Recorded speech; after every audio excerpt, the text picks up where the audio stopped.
Bismillahirrahmanirrahim. Assalamualaikum warahmatullahi wabarakatuh. Asyhadu an la ilaha illallah, asyhadu anna Muhammad Rasulullah. Allahumma sholli ala sayyidina Muhammad wa ala ali sayyidina Muhammad. Kama sholaita ala sayyidina Ibrahim wa ala ali sayyidina Ibrahim bil alamina innaka Hamidum Majid. Sebelum kita lanjutkan mampir ngombe kali ini, kita panjatkan dahulu doa kepada Gusti Allah ingkang Maha Agung untuk saudara-saudara kita dimanapun mereka berada yang telah memberikan sholawatnya berupa infak dakwah, sehingga channel dakwah ini dapat hadir dalam ruang-ruang diskusi kalian semuanya. Dan insya Allah Gusti Allah ingkang Maha Agung akan membalasnya dengan balasan yang lebih baik lagi. Begitu juga untuk seluruh viewer terkasihku dimanapun kalian berada, atas apresiatnya, anti skip, anti download, dan bagi yang berkenan silahkan di-share link-link kajian dari channel dakwah ini. Tidak lupa aku ucapkan terima kasih atas doa-doa baik kalian semuanya ya. Dimanapun kalian berada, matur nuwun bandhun atas doa-doa baiknya. Dan aku tentunya berharap semoga kebaikan doa-doa kalian juga tercurahkan atas kalian semuanya. Amin, amin ya robbal alamin. Kopi morning dulu. Ini udah yang kedua ini. Tadi pagi pada subuh sudah. Bismillahirrahmanirrahim. Hari ini gerah itu libur, jadi kita sedikit senggang, sedikit leluasa. Maka mampir ngombe bisa kita short di hari yang ketika mentari telah membagikan cahayanya ya, di saat duha yang indah ini. Aku akan membagikan sebuah cerita tentang hujan yang kemarin sore begitu deras lagi di daerahku gitu ya. Harapanku tentunya ada sesuatu yang bisa kita ambil dari hujan itu gitu ya. Setidaknya ada hadis yang mengatakan bahwa berdoa ketika hujan itu turun itu merupakan momen ya, momen itu saat ya, yang mustajabah ya, yang baik ya untuk berdoa gitu. Jadi kita tentang doa itu kita tidak diberi tempat ya. Artinya bagi kita yang tidak mampu, bagi mereka yang mampu ya bisa saja doa itu menjadi sesuatu yang terijabahi, yang itu berkorelasi dengan tempat. Misalkan di depan Ka'bah, di Hijr Ismail ya. Itu tempat-tempat yang mustajabah untuk memanjatkan doa ya. Atau kalau kita bilang lokusnya di situ, lokus deliktinya di situ. Ya itu bagi mereka-mereka yang secara ekonomi diberikan kelebihan, tentunya bukan sesuatu yang sulit untuk meraih itu. Namun demikian jangan menjadi kecil hati ya. Kanjeng Nabi juga memberikan kita tempus. Artinya kalau kita ini yang kelas-kelas ekonomi cekak, jangankan haji umroh aja nggak mampu ya, kita diberi solusi yaitu lewat tempus. Jadi tempus deliktinya, saatnya ya, itu diberikan seperti tadi hujan ya, di saat hujan turun, terus sepertiga malam ya, sepertiga malam itu juga saat-saat mustajabah yang aku sering menyebutnya dengan Qiyamul Lail. Jadi kiamah itu tegak tengah malam, bangun tengah malam untuk apa? Ya untuk sholat. Jangan tegak hanya untuk pipis itu balik tidur lagi, itu ya nggak benar itu. Maksudnya bangun untuk sholat. Jadi begini, aku akan membacakan dulu beberapa pijakan dalilnya ya untuk kalian semua. Pertama tentang hadis. Tentang hadis ini dari Muslim ya. Nomornya 309. Bismillahirrahmanirrahim. Jadi begini. Bersegeralah kalian beramal soleh sebelum kedatangan fitnah. Fitnah itu macam-macam, yaitu polisemi ya. Di sini kita maknai ujian ya. Yang seperti potongan malam ya. Ada yang mengatakan seperti kepingan malam ya. Jadi bahasa sastranya tingkat tinggi ini ya. Bagaimana kita membayangkan kepingan malam atau potongan malam ya. Seseorang di pagi hari dalam keadaan beriman, namun di sore harinya menjadi kafir. Dan ada orang yang di sore hari dalam keadaan iman, namun pada pagi harinya menjadi kafir. Dia menjual agamanya dengan perhiasan dunia. Hadis riwayat Muslim nomor 309. Yang perlu kita baris bawahi adalah bersegeralah kalian beramal soleh sebelum datang fitnah. Bersegeralah kalian beramal soleh. Artinya Kanjeng Nabi mengingatkan kita untuk berlomba-lomba melakukan amal soleh. Itu yang mau aku sampaikan. Oke. Kemudian akan kita rujuk di surat 2148 ya, di surat Al-Baqarah. Surat 2, buka Al-Qur'anmu ya. Surat 2 nomor ayatnya 148. Bismillahirrahmanirrahim ya. Di sini terkenal dengan istilah pastabiqul khairat yang dipakai oleh teman-teman kita dalam perjuangannya ya. Jadi wa likuli wizhatun huwa muwaliha pastabiqul khairat ya. Aina ma takunu yatibikumullahu jami'ah. Innallaha ala kulli syai'in qadir ya. Yang sering kita dengar itu dicuplik itu pastabiqul khairat ya. Berlomba-lomba dalam kebajikan gitu ya, atau kebaikan.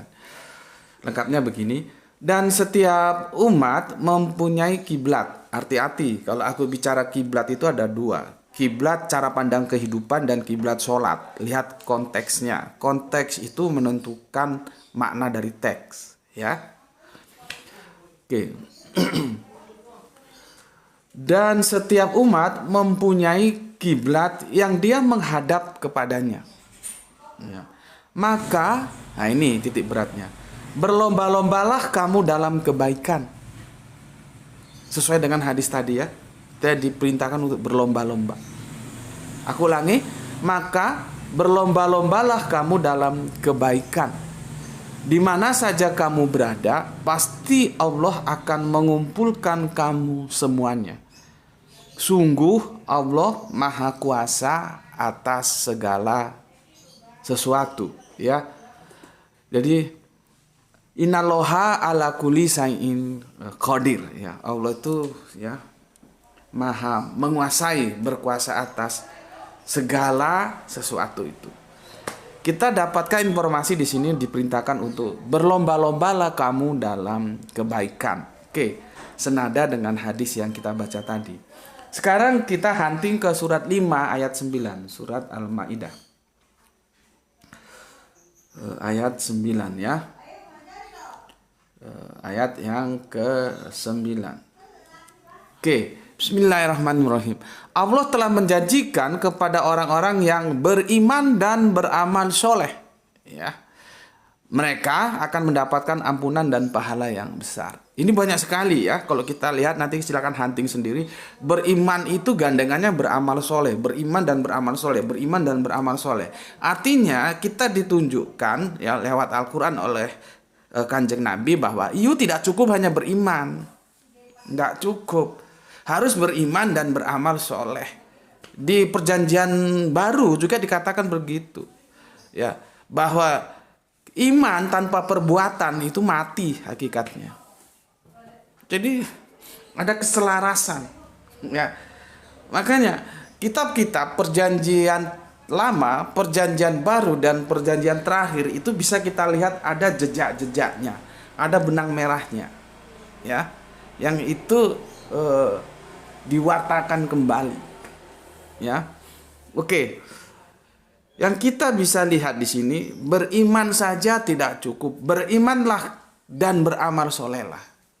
Jadi iman dan amal soleh itu menjadi dua keping mata uang yang tidak terpisahkan. Kamu tidak bisa beramal soleh saja tapi tidak beriman, nanti seperti orang-orang ateis ya. Orang ateis itu bilang yang penting kami sudah berbuat baik. Artinya memang untuk bisa berbuat baik kepada sesama itu tidak beriman juga bisa memang. Ya contohnya orang-orang ateis itu. Dari situ kita bisa belajar apa artinya kamu beriman kalau tidak berbuat baik atau tidak beramal soleh. Karena orang ateis sekalipun dia bisa tanpa iman dia beramal soleh. Artinya kalau kamu beriman ya kamu harus beramal soleh dong. Dan Al-Quran mengatakan begitu banyak sekali ya. Yang menerangkan kepada kita beriman dan beramal soleh, beriman dan beramal soleh, beriman dan beramal soleh.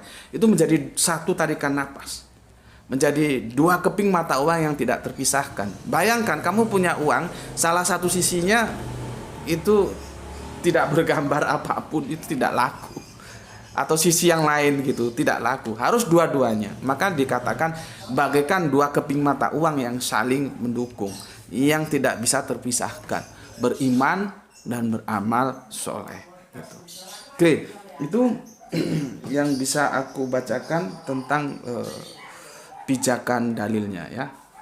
Oke, minum dulu. Bismillahirrahmanirrahim.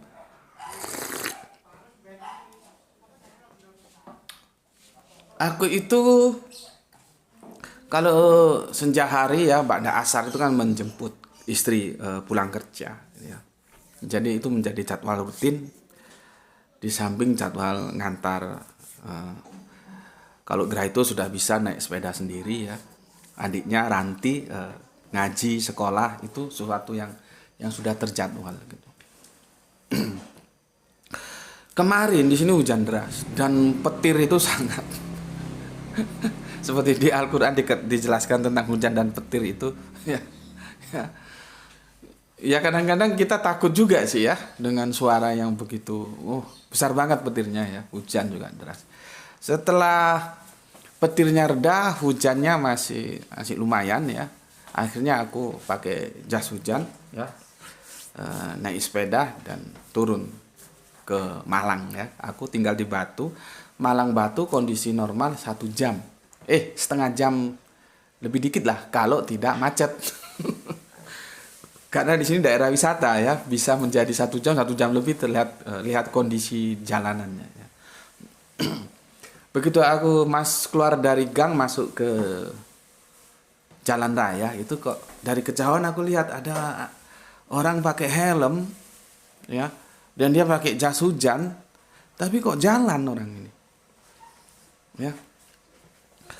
Aku ikuti dari belakang ya, aku pastikan. Setelah itu aku berhenti di depannya. Ayo mas, bareng aku gitu. Akhirnya dia sedikit tertahan sejenak gitu. Mungkin dia memperhatikan, lah kok ini ada orang nawarin boncengan sepeda gitu ya. Akhirnya dia, oh iya pak gitu. Dia naik dan aku gonceng ya. Aku gonceng. Ada sekitar 15 menitan lah kami bersama. Karena akhirnya kami berpisah. Aku lurus, dia belok ke kanan ya. Dan aku bilang maaf aku nggak bisa antar sampai ke rumah karena aku harus jemput istri dan waktunya sudah mepet. Dia bilang tidak apa-apa pak dan saya berterima kasih gitu. Dalam perjalanan itu aku bertanya gitu. Kan aneh, pakai helm, pakai jas hujan jalan. Kan aneh. Aku tanya aja gitu. Mas kenapa kok jalan gitu. Ternyata dia punya sepeda rusak. Dia punya sepeda rusak, mogok gitu dan dititipkan di bengkelnya. Sehingga dia pulang jalan. Ya, di tengah guyuran hujan yang lebat, dia jalan kaki. Kan kasihan gitu ya. Yang biasanya sih ya kalau kita sudah kenal baik ya terhadap bengkelnya atau bengkel itu langganan kita seperti yang aku alami. Kalau sepeda kita taruh di bengkel itu kita dipinjemi sepeda sama bengkelnya. Itu kalau sudah saling kenal ya, sudah menjadi langganan. Ya mungkin masnya ini itu insiden ya di jalanan dan dia belum kenal baik dengan bengkelnya jadi tidak dipinjemi sepeda gitu ya.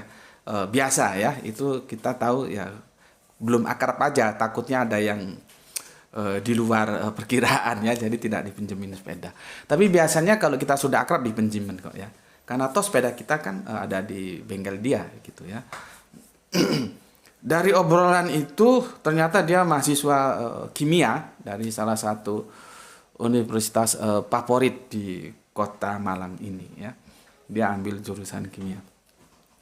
Sampailah di persimpangannya dia turun ya.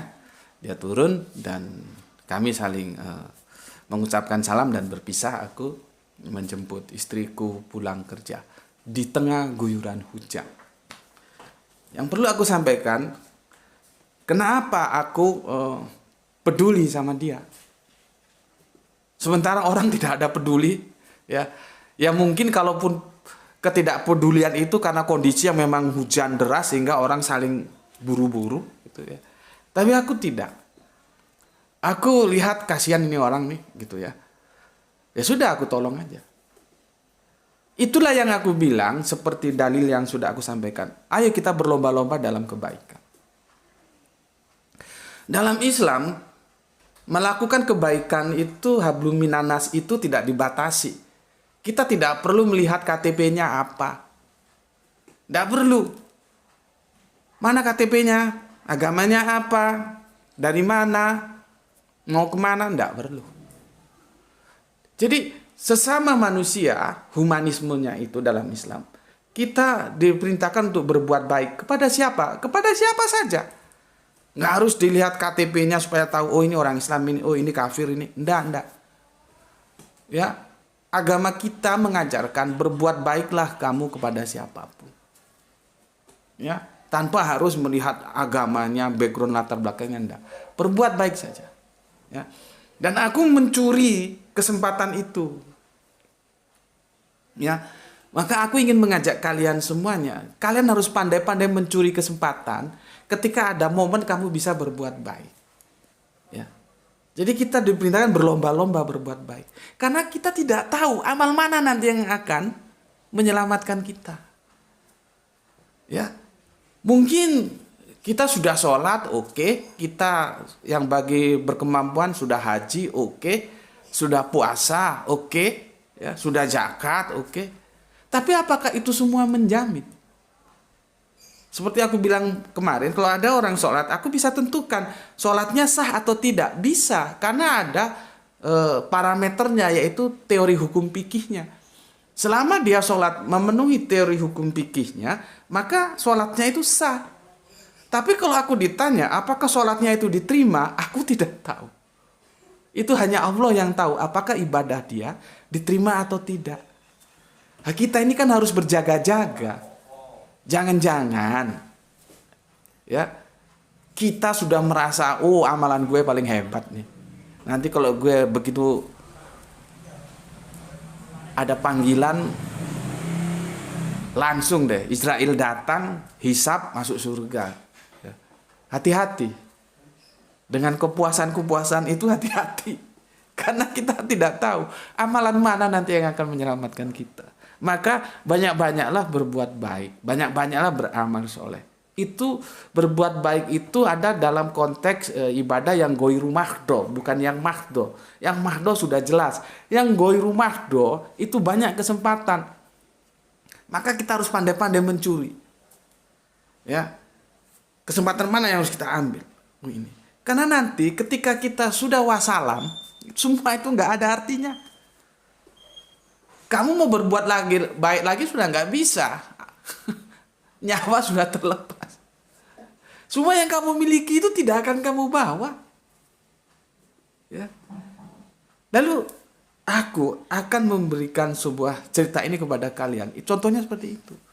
Ketika orang lain tidak ada, ya, yang peduli sama dia, aku justru mencuri itu menjadi buah momen untuk berbuat baik. Ya. Dan aku tawarin, ayo tak gonceng gitu. Akhirnya dia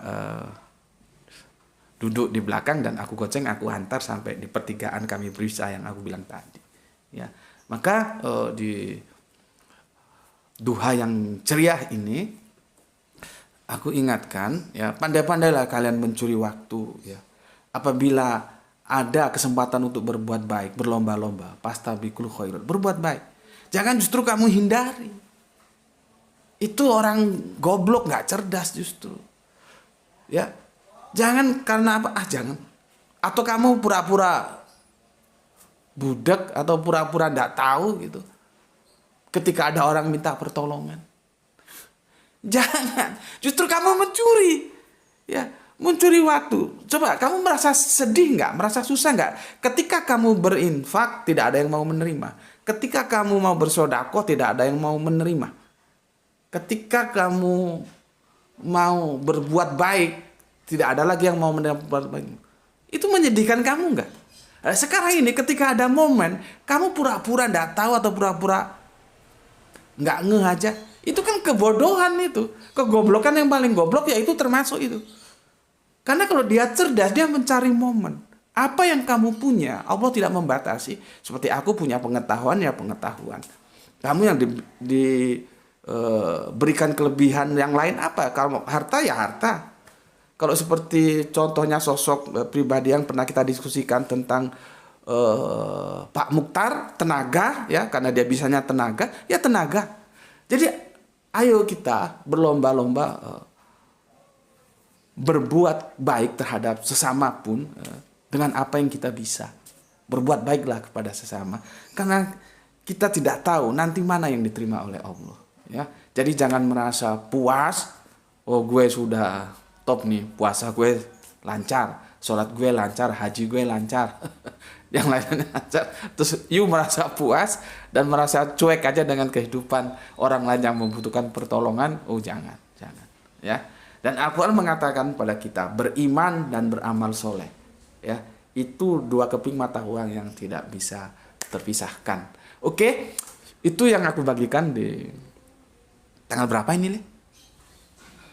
Tanggal 18, tanggal 18 Juni ya 2022 ya, hari Ahad. Sabeah. Tanggal Sabeah apa, Li? Coba lihat. Sabeah Kliwon ya, hitungan Jawa Kliwon. Jadi Sabeah Kliwon atau Sabtu Kliwon. Itu yang bisa aku sampaikan. Seperti biasanya, Anda setuju silakan like, tidak setuju silakan dislike, dan boleh meninggalkan channel ini dan silakan mencari channel lain yang Anda lebih suka gitu. Oke, untuk seluruh saudaraku, kita mari saling mendoakan semoga kita mendapatkan rezeki yang banyak, yang barokah ya, dan kesehatan yang prima sehingga kita bisa melanjutkan kajian-kajian kita sebagaimana waktu-waktu yang lalu. Bismillahirrahmanirrahim. Alhamdulillahirabbil alamin.